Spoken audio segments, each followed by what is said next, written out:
Hello अस्सलाम वालेकुम। I hope सब ठीक होंगे, खैरियत से होंगे। Welcome back to my another vlog. कि आप देख रहे हैं कि एनएल में 2025 की पहली स्नोफॉल हुई थी इस रात से, और बस इतनी सी हुई थी कि वो सुबह होते ही जैसे ही बारिश हुई ना तो वो सारी वॉश हो गई। हमें फिर उसके बाद कुछ भी देखने को नहीं मिला, कितनी ज़्यादा बारिश हो रही थी। वो जितनी स्नो थी ना वो सारी पिघल गई। खैर अच्छा भी है कि बहुत ज़्यादा एक्सीडेंट्स होते हैं अगर बहुत ज़्यादा स्नोफॉल हो, और आपके लिए भी इजी नहीं रहता बाहर जाना और सब कुछ करना। फिर हम लोग स्नो देखकर नाश्ता बनाने आ गए थे, और जैसा कि आप लोगों को पता है मेरी फैमिली पाकिस्तान गई हुई है, तो ये सब उन सब के घरों का लेफ़्ट ओवर है। जो जो चीज़ के पैकेट्स उनके घर खुले थे, जो जो ब्रेड्स खुली थी, बटर खुला था या कोई क्रिस्प्स एक्स्ट्रा पड़े हुए थे, वो सब हमारे घर आ गए और फिर हमने तो यूज़ करना ही था। सो ये मैं नाश्ता बना रही थी पीटा ब्रेड्स का, और इस दफ़ा मैं यूज़ कर रही थी पेपरिका फ्लेवर के crisp. And I think it was nice experiment. Cheese को भी फ्लेवर मिल गया था और मुझे कोई एक्स्ट्रा सॉसिंग भी नहीं करनी पड़ी। सो हम लोगों ने नाश्ते में इन सैंडविचेस को एंजॉय किया। वैसे भी अगर ठंडा मौसम हो ना तो मेल्टेड चीज़ और साथ में पेपरिका फ्लेवर हो तो वो एक्स्ट्रा ही कुछ यमी सा फूड बन जाता है। अगर आप लोगों के एरिया में भी बहुत ज़्यादा ठंड है तो चीज़ का सैंडविच ट्राई कीजिएगा, बहुत ही मज़े का लगता है। आज वीकेंड था, फैमिली भी नहीं थी कि कोई फैमिली टाइम या क्वालिटी टाइम स्पेंड होता, और ऑफिस का काम भी नहीं था। सो सिर्फ ये था कि हर जगह गंद और मैस पड़ा हुआ था, उसको संभालने के अलावा कोई भी काम नहीं था घर पूरे में। इनफैक्ट ये इतना मुश्किल काम है, अगर आप करना स्टार्ट करें तो तब आपको रियलाइज़ होता है कि आपने ये क्या स्टार्ट कर दिया है। वैसे नॉर्मली हमारे घर में हर काम डिस्ट्रीब्यूट ही हुआ होता है। लाइक एक सिस्टर खाना पकाएगी, एक सिस्टर सफाई का कर देगी, एक सिस्टर डिशेस वॉश कर देगी। लेकिन जब सब चले गए और सब कुछ मुझे करना पड़ा था ना, आई रियलाइज़ के how difficult it is to manage. और मेस भी जो था ना वो पूरे मंथ का था, क्योंकि जो हम लोगों ने 1 मंथ गुजारा ना अपने पेरेंट्स के बगैर, तो हम लोगों ने अपनी लिमिट्स को बहुत अब्यूज़ किया है। क्योंकि जब वो लोग सब होते थे ना तो हम लोग इतना ज़्यादा ओवर नहीं होते थे, मतलब टाइमली डे नाइट सब कुछ सफाई हो जाती थी। और ऐसे कोई ये जो सनफ्लावर के सीड्स हैं ये खाकर ऐसे नहीं फेंकते थे। ऐसे ये नीचे नहीं फेंके थे, मैंने जस्ट जो सोफ़े के कॉर्नर्स थे वहाँ से निकाले थे। काफ़ी टाइम के बाद मैंने बिजल का वैक्यूम निकाला, जो कि 3 in 1 है कि आप कारपेट्स भी क्लीन कर सकते हैं। और ये फ़ौरन ही ना जो आपका आपने यहाँ पे लिक्विड डाला है उसके साथ कारपेट को क्लीन करके और उसको ड्राई भी कर देता है। और जो कि मतलब जैसे अगर कोई स्टेन्स हैं या कोई मैल वगैरह है तो वो भी निकल जाती है, और आपको ड्राई करने के लिए स्पेशल कुछ बाहर वगैरह लिखाना या कुछ नहीं करना पड़ता है। और इसी के साथ आप लोग जो हार्ड फ्लोर है उसको भी साफ़ कर सकते हो, और आपकी ब्रश और मोपिंग दोनों एक साथ हो जाती है। So that's also little bit easier, आपको 2 चक्कर नहीं लगाने पड़ते घर पे। बट थिंग इज़ इसको इसकी मेंटेनेंस थोड़ी डिफ़िकल्ट है, not difficult I would say, हम लोग लेज़ी हो जाते हैं कि मतलब अब कौन इसको साफ़ करेगा। सो अब बन ही इतना ज़्यादा था, मेरे पास और ऑप्शन ही नहीं था इसको निकालने के बाद। मैंने इसको क्लीन किया पहले, फिर मैंने कारपेट को क्लीन किया, और फिर जो कारपेट्स के साइड पे स्टफ़ था कारपेट के नीचे था वो निकाला मैंने, और फिर मैंने फ्लोर भी इसी से साफ़ किया। अब मैं एक और एक्सपेरिमेंट करना चाहती हूँ इस मशीन के साथ, and I am going to try it soon as well. Probably next video में मैं आपको बताऊंगी कि क्या रिजल्ट था। I want to try with vinegar and I want to change it, because जो इनका लिक्विड है ना जो ये रिकमेंड करते हैं यूज़ करने को, वो आप लोगों को रिकमेंड किया जाता है कि आप जब तक इस मशीन की वारंटी है ना तब तक आप कोई और भी एक्सपेरिमेंट नहीं कर सकते। आप जो इसका फ्लूइड फिलर है उसके अंदर विनेगर या कोई अपना देसी टोटका नहीं डाल सकते।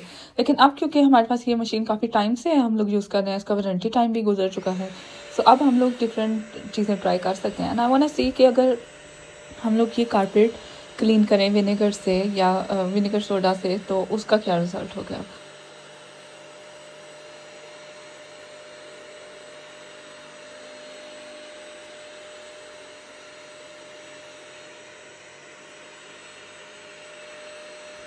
यहाँ पे जो आपको 2 बटन्स नज़र आ रहे हैं ना, इनके नीचे एक और बटन ही होता है जिससे आप जो फ्लूइड है ना उसका फ़्लो को कंट्रोल कर सकते हैं। जैसे जहाँ पे अगर ज़्यादा स्टेन्स हैं तो आप उस बटन से को प्रेस करोगे तो वो जो आपका फ्लूइड है ना क्लीनिंग वाला तो वो निकलेगा, और फिर ब्रशेस के थ्रू वो रब होगा, और उसके बाद फिर ये मशीन उस स्पॉट को ड्राई करेगी कि जितना फ्लूइड उसने डाला है वो सारा वो दोबारा निकालेगी भी। खैर यहाँ पे इतने ज़्यादा स्टेन्स थे ना, कुछ इतने ज़्यादा जैसे प्लेटो का स्टेन था एक जगह पे। Oh my God, I tried कि इस मशीन के साथ वो क्लीन हो जाए, बट वो मुझे हाथों से भी बहुत टाइम लगा उसको निकालने में। वो एक तो ड्राई हुआ हुआ था, और जो कारपेट के हेयर्स थे ना वो अंदर तक उसके साथ मतलब चिपका हुआ था, और मैं उसको थोड़ा गीला कर करके और डिफरेंट चीज़ें ट्राई कर करके उतार रही थी, लेकिन काफ़ी टाइम लगा था उसको उतारने में।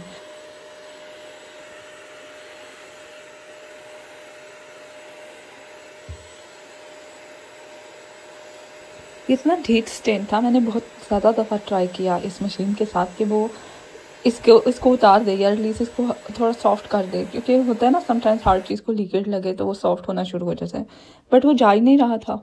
देन मुझे हाथ से करना पड़ा, और फिर उसके बाद मैंने अपने भाई से बोला, उसने मेरी थोड़ी सी हेल्प करा दी। और उसके बाद फिर कारपेट के बाद हम लोगों ने फ्लोर को भी साफ़ किया, हार्ड फ्लोर था हमारा, और इसके साथ मैंने साफ़ कर दिया, और फिर मुझे स्पेशल ब्रश और मोप भी नहीं करना पड़ा। देन इसके बाद जो काम था वो था टीवी के कंसोल को थोड़ा सा रीअरेंज करना था, क्योंकि यहाँ की जो केबल्स थी ना वो सारी इधर उधर हुई हुई थी। लास्ट मंथ जब भी कासिम को बोर्ड जब हिट करता था तो वो हमेशा इधर आकर कुछ ना कुछ ऐसी काम करता था जिससे हमें हमेशा डर ही लगा रहता था कि टीवी ना गिर जाए, क्योंकि इट्स वेरी डेंजरस अगर टीवी आपके बच्चे के ऊपर जाता है।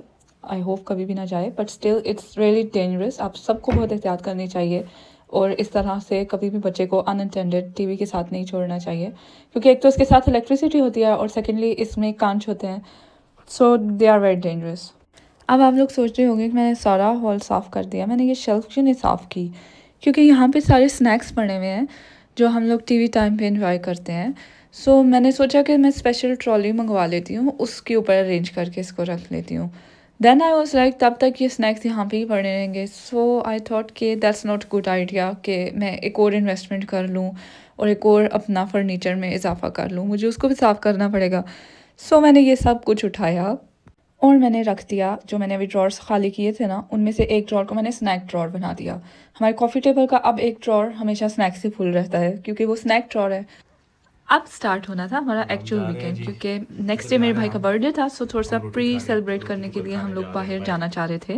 वैसे हमारा प्लान दूसरी सिटी जाने का था, लेकिन जो वेदर था वो बिल्कुल भी कोऑपरेट नहीं कर रहा था, बहुत ज़्यादा बारिश थी, बहुत ज़्यादा ठंड थी। सो हम लोगों ने अपनी सिटी में एक जगह ढूंढी और वहाँ पे ही हम लोग जा रहे थे। रास्ते में ना हम लोगों ने रियलाइज़ किया कि मेरे भाई का जो कोट है ना वो रेन को एब्जॉर्व कर रहा है बहुत ज़्यादा, मतलब वो वाटर प्रूफ नहीं रहा। और अगर आप लोग यूरोप की किसी कंट्री में रहते हैं तो आपको पता होगा कि यहाँ पे आपके कोट्स का, शूज़ का और जैकेट्स का वाटरप्रूफ होना कितना ज़रूरी होता है, क्योंकि यहाँ पे मैक्सिमम टाइम बारिश ही रहती है। और जो बारिश है ना वो ऐसी बारिश होती है कि आप अगर अम्ब्रेला भी ले लें तो थोड़े दिनों में आपकी अम्ब्रेला ने टूट जाना है, उसने हवा से उड़ जाना है, लेकिन जो बारिश है ना उसने नहीं ख़त्म होना। सो इट्स वेरी इंपॉर्टेंट कि आपकी जैकेट्स और आपके शूज़ अच्छे हैं, वाटरप्रूफ हैं। And I would like to mention कि इट्स नॉट इम्पॉर्टेंट आप हमेशा ब्रांडेड चीज़ लें या आप हमेशा एक्सपेंसिव चीज़ लें। हमेशा ऐसी चीज़ को चूज़ किया करें जो आपके लिए, जिस जगह पे आप रह रहे हैं, आपके इन्वायरमेंट में, और आपका साथ दे और अच्छा साथ दे। So it's always matter of your choice, क्योंकि एट द एंड यूज़ तो आप लोगों ने खुद करना होता है ना। तो बजाय इसके कि आप लोग सजेशंस फॉलो करें कि नहीं ये अच्छा है ये ले लो, आप वो चीज़ लो जो आपको पता है आपके लिए बेटर है। दैट्स समथिंग जो आपको कोई भी नहीं बता सकता आपके खुद के बगैर। यहाँ से हम लोगों ने कोट ले लिया था और अब हम लोग जा रहे थे सेंट्रम में थोड़ा सा सिटी साइड पे, और इधर उधर देख रहे थे। काफ़ी ज़्यादा जो न्यू ईयर की और क्रिसमस की डेकोरेशंस थी वो अभी भी हुई हुई थी यहाँ पे। अब स्टार्ट हो रहा था इवनिंग टाइम और हल्का हल्का अंधेरा शुरू होने वाला था, और इस वेदर में और लाइट्स में काफ़ी मज़े की वाइब आ रही थी। हम लोग भी इंजॉय कर रहे थे विंडो शॉपिंग को, क्योंकि हमें ऐसा चाहिए तो था नहीं कुछ, और बस देख ही जा रहे थे।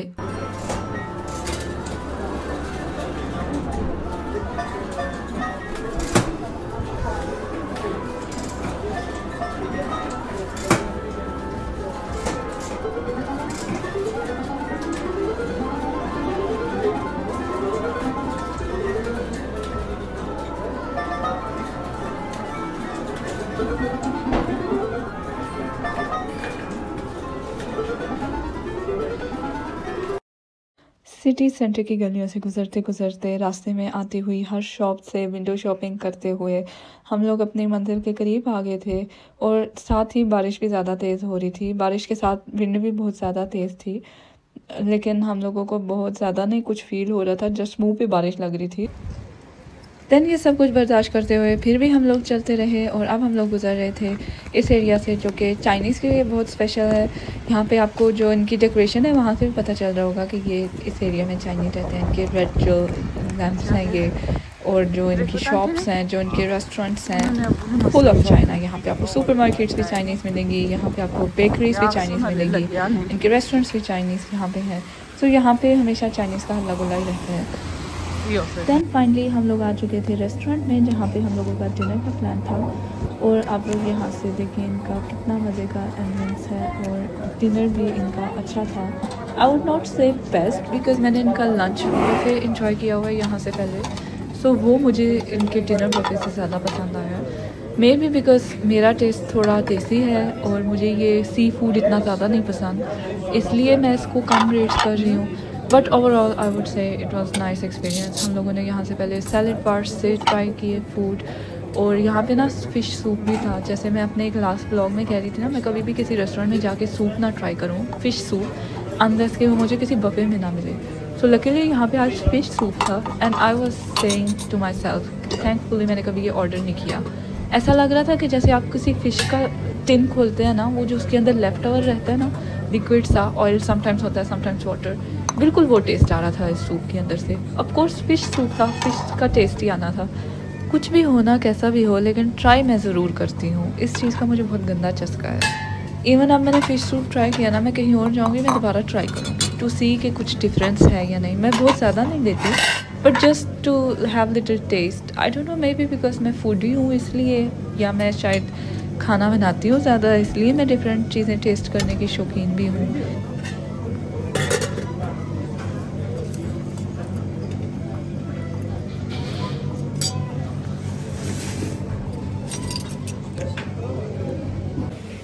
नेक्स्ट था जी स्नैक्स का सेक्शन, और स्नैक्स जो थे वो ऐसे ही स्नैक्स इनके मॉर्निंग ब्रेकफास्ट में भी होते हैं। सो मैं बहुत ज़्यादा सरप्राइज़ नहीं हुई थी, लेकिन मैंने यहाँ से quesadillas ट्राई किए थे, और यहाँ पे आई थिंक कुछ पोटैटो का था वो मैंने ट्राई किया था, और मैंने एक स्लाइस लिया था फ़िश का। सो टू मी ये वाला सेक्शन थोड़ा सा नॉर्मल ही था। सो मैं चाह रही थी कि मैं अपना पेट यहाँ से ना फिल करूँ। अच्छा, अगर आप लोग बफे में जाएँ ना, तो इस चीज़ का ज़रूर ख्याल रखा करें कि आप आम चीज़ों से पेट ना भर लें। जो उस बफे की स्पेशलिटी है ना, उसकी तरफ जाएँ। मैं भी यहाँ पे बहुत ज़्यादा नहीं फील कर रही थी, क्योंकि ये चीज़ें मैंने पहले भी ट्राई की हुई हैं, तो मैं यहाँ से बस देख रही थी कि क्या चीज़ मैं ट्राई कर सकती हूँ। Next section was too much meet.